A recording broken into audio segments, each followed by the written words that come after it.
So here we are at our Leadership Unplugged in Atlanta with my friend Leo Capotorto, who is the Director of Global Business Development at TRC Global Mobility. Leo, thank you so much for being with us. How are you? Doing good. Good. Okay, so you, from the earlier meeting this morning, you must have been on the stage for the group that were the under 45 group. Yeah. So I wanted, why did you have to jump the yeah so quickly?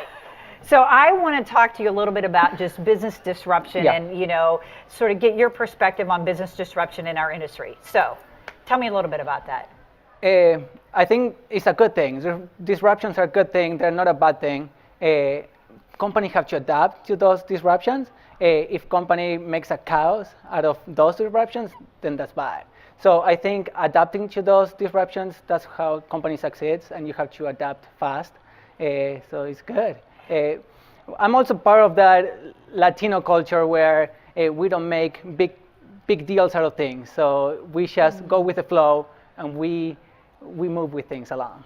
Okay, you're part of the Latino culture that does go with the flow. So is that a suggestion that the American culture, we get a little bit high-strung? Yeah, you have to relax a little bit and just go with the flow. And, I know, we got to learn. So what's the trick? You're a leader. What's the trick? What's the trick to sort of bringing that energy down?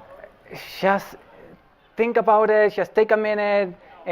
Don't just see a problem and just go like crazy. Just think about it and see what the solution can be. And step back from it. Step back, yeah. I think there is an intensity, right, when you're talking cross culture. So I want to play on that a little bit, because you came here, you went to school, I think, university here. So that was a culture shift. But how has that prepared you in the job that you have when you're talking to people that cross those cultures? I mean, it was huge. I came here with 18 years old. I didn't know any English, and I had to go to a college with where I didn't know the language. So so it was huge.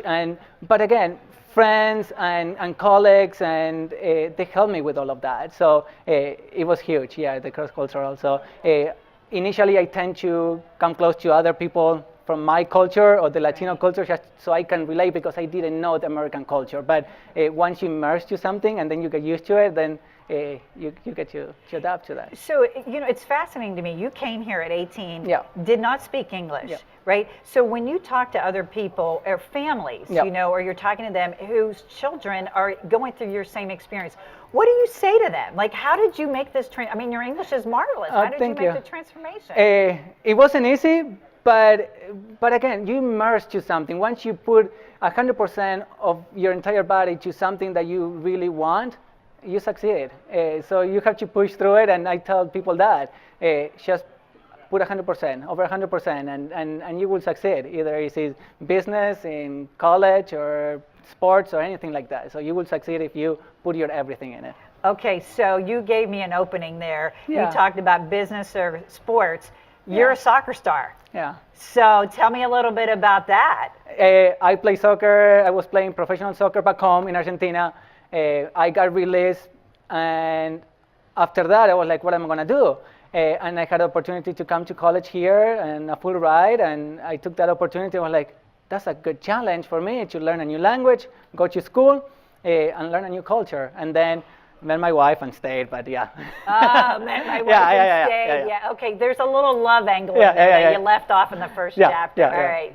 So, you know what, here's what I want to close on with our question with you this afternoon. So as you talk in your top, 1 to 2 leadership qualities, because you gave some great insights and sort of dig in and, plow through and, have a strong perspective on that. So what piece of advice would you give to somebody that's coming, that's new? What leadership advice?